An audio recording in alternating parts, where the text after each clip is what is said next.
Saigyo, Saigyo, is a Japanese poet from the 11th century or something, 12th century. Anyways, he's admired by Basho, and he's a classical Japanese famous poet.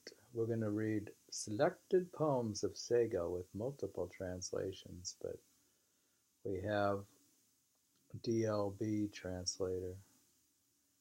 Into this broken grass hut, the moon filters in, is mirrored on my sleeve, and I gaze deeply. We're not reading other translations. You have done another translation of the same? Yeah, but let's see the difference. Really? This leaky, tumble-down grass hut left an opening for the moon, and I gazed at it. All the while it was mirrored in a teardrop falling on my sleeve. Read back the first one. In this broken grass hut, the moon filters in, is mirrored on my sleeve, and I gaze deeply. I like that. The first one? Mm-hmm. The second poem. Now we're going to read some of the second poem.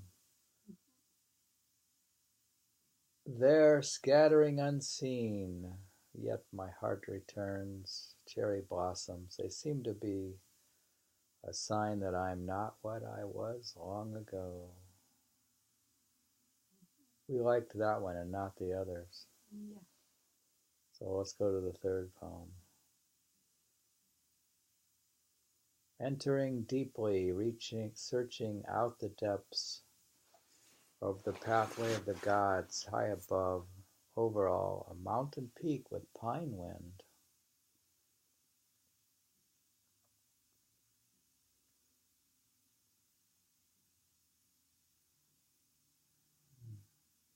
They do have some things they say about the poem, actually. It says, after he, Saigyo, had lived long enough at Mount Koya, he went to live in a mountain temple at Futaminora. Since it was a sacred mountain near the easy shrines, it was called Mount Kamaji, or Divine Path, because it is believed that it was an avatar of the Buddha Dhammaji.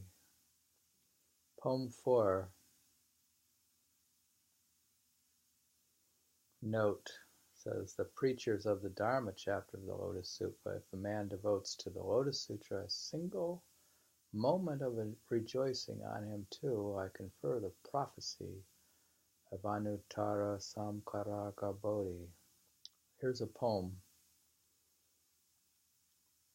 Deep in the mountains, the moon of my mind is clear, and so in the mirror I see enlightenment all around. He's like an enlightened poet, I guess. Read the text you read just before that poem. Can you read it again? Preachers of the Dharma chapter of the Lotus Sutra. If a man devotes to the Lotus Sutra a single moment of rejoicing, on him too I confer the prophecy of Anuttara Samyak Sambodhi. And then the poem again. Mm-hmm. Deep in the mountains, the moon of my mind is clear, and so in the mirror I see enlightenment all around. DLB. On that chapter of the Lotus Sutra entitled A Peaceful Life, and especially on the phrase, entering deeply into meditation and seeing Buddhahood in all 10 directions. Actually, now we have another translator. In the mountains' deep places, the moon of the mind resides in light serene. Moon mirrors all things everywhere. Mind mirrors moon in Satori now. It's amazing the difference in translation. Oh yeah. Well, Flora, mirror for the moon. Awesome nightfall. Here's a third translation. It is as if it was written from another poet. You might as well just read the Japanese, I guess. Mm-hmm. Deep in the mountains, now the moon of the mind shines clearly. I can see enlightenment everywhere in the mirror of my mind. Watanabe, HR 394. That's the third translator of the same poem. The poem is Fukaki Yama Ani Kokoro. You don't want to hear my Japanese. No. Nobody wants to hear my Japanese. But they wouldn't know what the poem is. And the Japanese will think that I'm a barbarian, which I would be. Poem 5. Here we go with DLB's translation. Deep in the mountains. Had I not seen the moon that resides there so clear, I would have become someone without memories. It's complicated. Deep in the mountains, had I not seen the moon that resides there so clear, I would have become someone without memories. Are you sure it's a different poem or still the same? It's a new poem. And then here's another translation.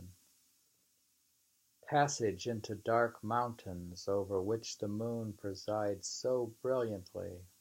Not seeing it, I'd have missed this passage into my own past. Very different translation. My goodness. Maybe this one is better than the first one. This is from La Foire.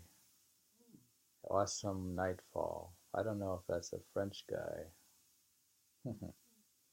Maybe the French are better translators in some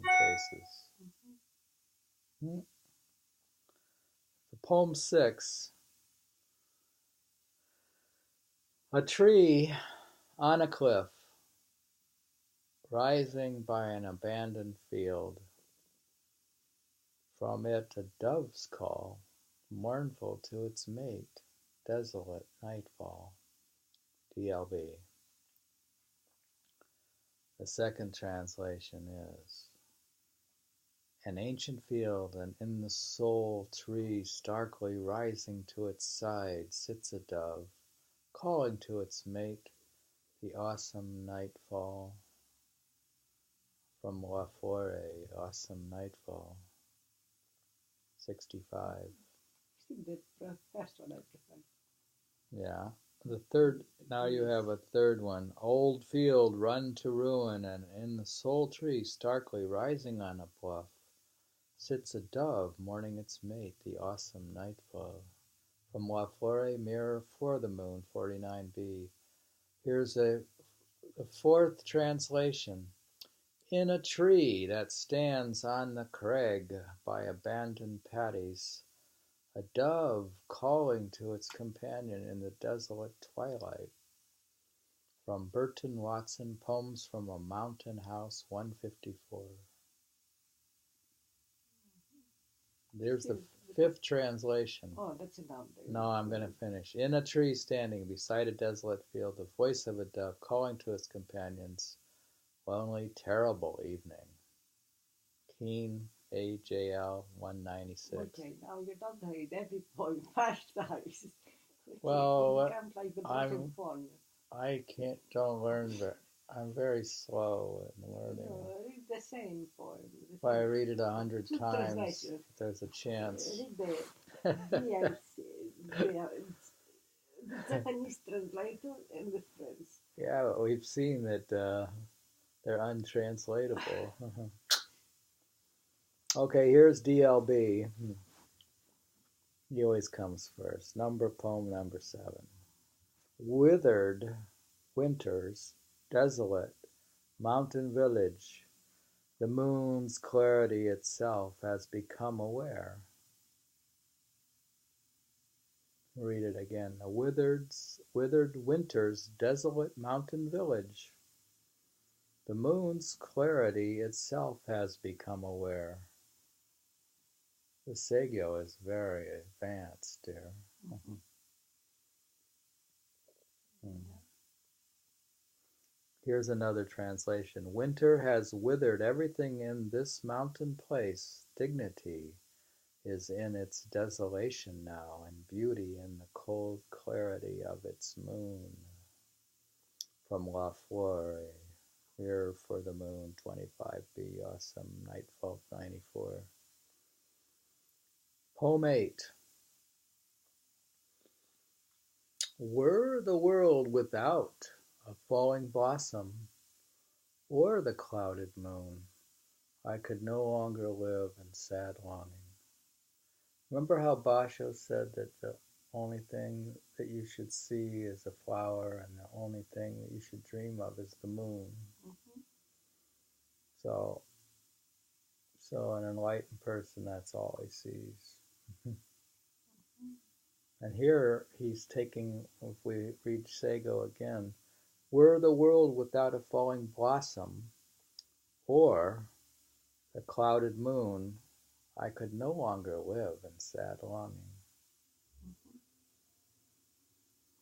And here's another translation. A world without the scattering of blossoms, without the clouding over of the moon, would deprive me of my melancholy. La Flore, Awesome Nightfall 77. So you could see how that influenced Basho. Mm-hmm. Basho is very smart. Poem 9. This heart died in blossoms. Why does it remain? I had thought I had thrown the world away. Then it says, second translation, why do I, who broke so completely with this world, find in my body still pulsing of a heart once dyed in blossoms' hues? La Flore, Awesome Nightfall 78. Third translation, why should my heart still harbor this passion for cherry flowers? I who thought I had put all that behind me. Burton Watson, Poems from the Mountain House 39. How has it fared, the heart so palely dyed by the blossoms? Seemed to me I had renounced all attachments to the world. Mazaki, Aesthete Recluses 172. Read the first translation again. First translation. This heart died in blossoms. Why does it remain? I had thought I had thrown the world away. You like the first guy? He's actually shorter and simpler. Mm-hmm. It's okay to read all of them. I mean, you don't have to there's no rule saying we have to figure out who's better. Mm-hmm. Okay, super. Basho wouldn't have tried to figure it out. Just enjoy the morning. He didn't have that kind of figuring consciousness. Poem 10. Off in the distance, in a space between rocks, I wish to live alone, thinking not of others' eyes, thinking only of my grief.